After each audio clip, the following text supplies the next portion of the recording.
What role of yours could I have done better? Hi, this is Matt Damon. I'm Ben Affleck. This is the GQ Friendship Quiz. When did we first meet? I remember we were on Cottage Street, on his street, and my mom, I was new to the neighborhood, and my mom brought me around because she knew your mom. She went over to say hi, and you were 8 and Casey would have been 5. But we knew each other. We'd see each other at the park all the time, and then in high school we became really close. Correct. Okay. I would say that gets a point out of a point. Okay. What was my first job ever? Your first job was probably Voyager the Mimi. That was a educational show on PBS, or WGBH. And Correct. We worked together once we were in high school. Yeah. In the summers, we did construction. Movie theater. We worked at Croissant du Jour. Mm-hmm. Yeah. You handed out flyers for a ladies' shoe store. Dance Plus. Yeah. I guess they thought you were going to attract customers. Yeah, it didn't work out. A full point. Absolutely. What role did I play in The Visit? In high school. You played my son. I did, son of a bitch.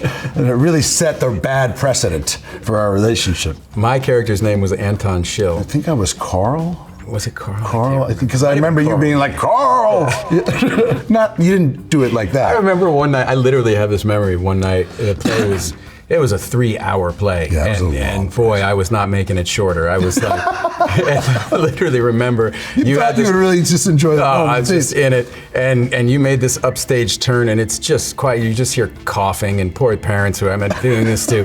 And I just remember looking upstage at you, and your back was turned. You were supposed to be like upset and looking out the window in a huff. And I remember thinking, I really wish I was him right now. Like I got another full act to get through. This is not going well. That was punishing for the audience, that show. It must have been. What's my Dunkin order? Well, it definitely used to be a large regular. That's it. I mean, that's the variations on a theme. Large regular, iced or not, depends on the weather. Depends on the weather. I'm always waiting to see, like, hey, me, from the commercials. Sometimes it's just like, and it's like, sometimes people are kind of like, what are you doing here? My favorite Dunkin commercial that he did was he took over a drive-through in Medford, Massachusetts, and it was all real people coming in on their way to work getting coffee. And Ben spent the whole time telling them that they didn't have coffee. And he was getting in arguments with the people. One guy, when he pulled up, he goes, I knew it was fucking you. What do I do that annoys you the most? You're late. True. I don't know if that's the thing that annoys him the most, but that probably doesn't annoy me the most. I'm kind of used to it at this point. It's a good, safe answer, though. Without looking at your phone, what does my last text to you say? Last night, you were, I think you said, I'm 40 minutes away. You and Violet were coming over to watch the Patriots. Correct. 1 point. This is a good one. What's my favorite thing about you? Well, do you have a minute? My dad. It's not necessarily about you, but it's definitely worth a full point. You have a friendship for a long time. It's like, it's not usually hinged on like, you know what, you're a good tipper. And if that wasn't the case, fuck it, I'm out, Matt's a great guy. That just means a whole lot of things, but none of it's just gonna come off as schmaltzy and pandering, and probably your audience will. It's gonna look like one of those like, sir, you are the greatest president. Yeah, those really self-aggrandizing 2-person interviews. You are a genius. You are a genius, sir. What was my first car? The Corona. God damn, yes. Brown Corona with the holes in the floor. Yeah, I wish you had that wrong, but yes, that is a full point. Brown 1977 Toyota Corona. People think Corolla, right? Because that's the well-known. They had another car called the Corona. And that car actually ended up getting impounded. You got towed. And then Ben saw the guy from the tow yard driving the car around the city, which was great because he couldn't afford to get it out of the tow yard. And that was how he squared it up with them. He was just like, just keep the car, because it was completely. Yeah, I bought it for $400, and then I owed more. You owed more than you had bought it for. So we were good. They kept it. Yep, full point. What's my proudest moment? Well, obviously the births of your kids would be. There it is. Very easy answer. Who would make me starstruck? So, you met MJ. Yeah. That was definitely a big starstruck moment. Michael Jordan. Probably, I don't, in ways that I later on, I'm like, it's so stupid, why did you say that? Hopefully, I've gotten to a place where I can be, not like prevail on someone's time too much or be inappropriate and just be respectful. I was really thrilled and honored and definitely very starstruck that he took the time to sit down with me and talk about the story and the movie, and really grateful. And, being in front of Michael Jordan, like, especially in private and talking to him is yes, it's very. And he changed the story and the script based on that conversation. Yeah, too, and we just took what he gave me and implemented into the script. And yeah, it's an interesting thing when you meet a person that's so impressive to watch, who's so kind of, I don't know, heroic, so great, and it does cause a certain feeling. I mean, when we were after high school, we drove to French Lick, Indiana, to try to meet Larry Bird. And no, we knew he was at the Barcelona No, we didn't. Olympics. They told us when we got there, remember? Oh, we knew he was at the Olympics. We just wanted to go to his house. We rang the bell and they were like, he's in Barcelona. Yeah. He's at the He was in practice in like Portland. I think, that's right. They hadn't left yet. Yeah. So they weren't We did playing, go to his yeah. house. We got a picture at his gate. Yeah. And by the way, nobody in French Lick was at all surprised when they saw we were in my car and it had Massachusetts plates, and we came out in the morning and these guys were just sitting out there like, y'all here to see Larry? And we were like, yes, sir, we are. And he's like, all right, you go down there, you make a ride on Peachtree. And told us where he lived. And he said, just go down. And we said, well, how will we know it's his house? And the guy goes, you can't miss it. It's the nicest house in Indiana. And sure enough, we drove down. And it also had a huge full court basketball court in the front yard. So it was like, that's probably Larry's house. But yeah. What scene that we've done together was the hardest for me to get through? I think when we did Jay and Silent Bob Strike Back. That's definitely true. We could not get through that scene without laughing. That's a bonus point for that. That was a good pick. Yeah, we did a satire of Good Will Hunting a sequel called Hunting Season. I mean, working with somebody that A is really good and B who you really like and respect makes it's like actually quite a bit easier to get through or do. You know, it's like a real luxury. So the scenes that I remember doing with you have all been like, you know, they've been fun and felt good. So like this movie Rip coming out on Netflix is we had some fun scenes, and one of them actually was technically the toughest one to get through because there was a lot of like fighting and wrestling and stuff like that. Although we had trained stunt performers. Yeah. I suppose that would qualify if we had done our own any of those stunts. Describe my ideal day off. You just be with your kids. You know, whatever they want to do. I don't really get to drive that agenda. Like lately, this is heaven. You know, my son has gotten interested in watching like the great classic movies. In fact, I was telling him that earlier. So I hang out with my son, which is amazing. And you know, anytime I've got 3 kids, and that's really the kind of the joy of my life, and the you know, spend time with them. But now he's like wanting to watch these great movies, so I'm getting to watch all the classic movies over again and kind of see them for the first time through his eyes. And so that's really heaven. But I kind of do anything with the kids. You know, it's kind of part of parenting. It's just sort of being there and present with them and seeing what they want to do. What role of yours do you think I could have done better? All of them. Say 10. 10 he points. Gets a 10. That's Matt, a 10-point answer. What's my dream role? I couldn't narrow down what the exact role would be, but it would be a very meaty lead in a movie directed by probably a list of 10 directors that are out there that we both know. Yeah, right. Yeah. What street was my first LA apartment on? Cherokee. Cherokee is right.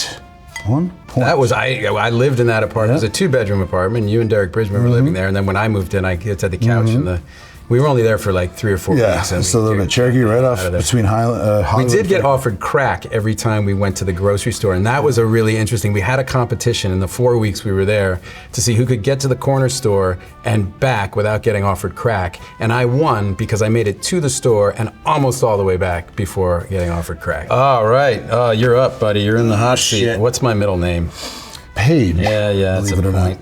What did I think I was going to be when I grew up? An actor. Yep. What's a role I wanted but didn't get? Well, at Dead Poet Society, the lead in Dead Poet Society, yeah. I mean, there's, and also I would say, interestingly, like for this coming year, I think, although I don't know how explicitly you ever said it, I always had the sense that, you know, you really wanted to be the lead in one of Chris's movies, and and then got the chance to do that, and you know, did a bunch of or a couple of supporting roles. Not those roles weren't good or that, you know, and that kind of encouraged this, and so it was very nice to see you get that part and get that chance, you know. So he did call me when we did Interstellar together, because that's a small part in Interstellar, and he called me and he goes.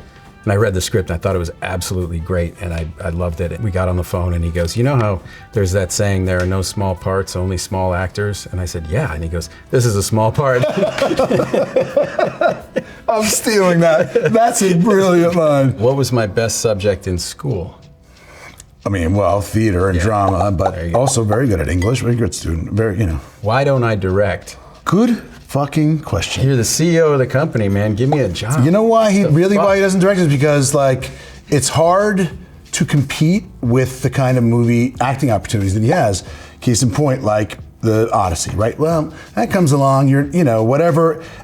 No directing opportunity is gonna sort of compete with that. First of all, a first time out, it's like everybody's, the knives get sharpened and it's a lot of work and it's very time. Also, the being away from your kids and the time consuming nature of it, I actually think is the main reason. If you didn't have to do it, I'd direct it a long time ago, but like your time is precious already.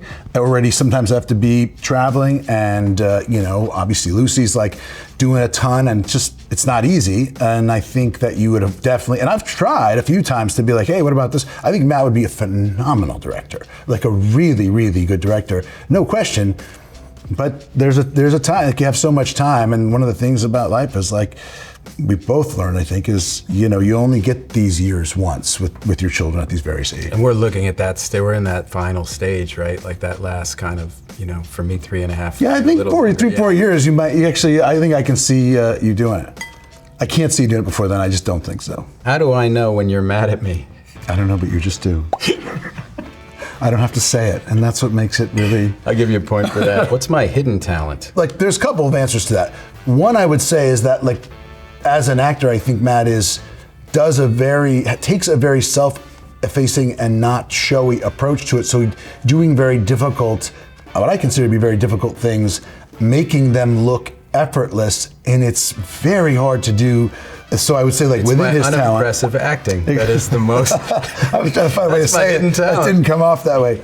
I think a lot of critics would agree with you. Matt's he's a very good athlete. I would say also Matt's like a very good mediator. Like if you were going to send somebody to say, like, we have to have somebody go talk to this person because they're like in North Korea and they're going to attack us with nuclear weapons, or or they're causing some problem, or to broker some dispute, like Matt would probably be the first person that I would select. He's very good at understanding other people and communicating with them and kind of understanding what their agenda is and doing it in a way that doesn't feel attacking, and then can, where he doesn't present his own kind of agenda. It's just I think that's a real skill.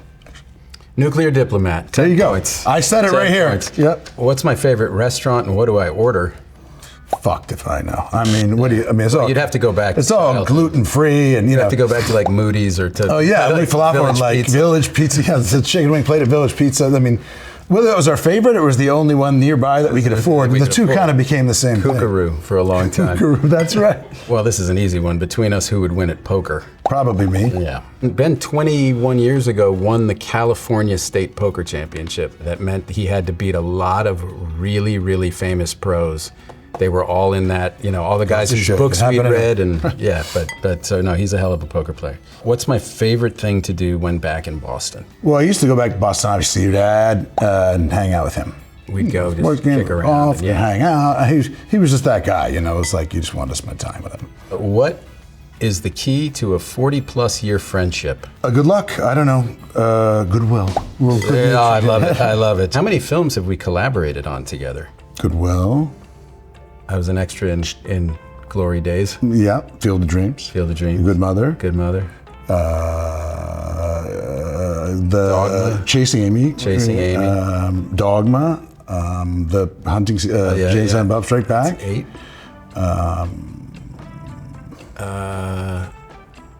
The Last Duel. Air. The Last Duel. Air. This one. Now you're up to 11. Yeah. I don't know, something like that. I mean, we could, the extra work go on and on. We did a lot of extra work together. It says 14. No points. We're losing our marbles. Yeah. What's one thing I have to do before filming? The tiniest bit of research. I've never seen him not prepare for a role yet, although that day might come. Yeah, I would say research. Yeah, no, that's fair, because I don't have like a lucky meal or anything like that. What's the compliment you gave me that I appreciated most? Matt's a great father, and just knowing him, I would think that if he were the kind of person to sit around and marinate in compliments, that would be one that he might be apt to reflect. I was looking for something more about me. Well, I thought we were working on that. What's my favorite thing about you? I don't know, probably being a good dad or being something like that is maybe my guess. You all right. I'm all right. Would I save you or Jimmy Kimmel first? That's easy. I mean, with me or your worst enemy, I think I have to rate above that. Fucking 10 points for that one. Fuck Kimmel, I mean, guy's just luggage. Guy. Those are all the questions. I got this many points. And I got this many points. Bullshit. It was all about the last answer. I guess so. Because I gave him 10 for the last one. Fucking Jimmy Kimmel fucked me again. Kimmel did fuck you, yep. He finds a way to hurt you, doesn't he? He does. Even he has when that he's not gift. here. It's just... No, he haunts you in his ways.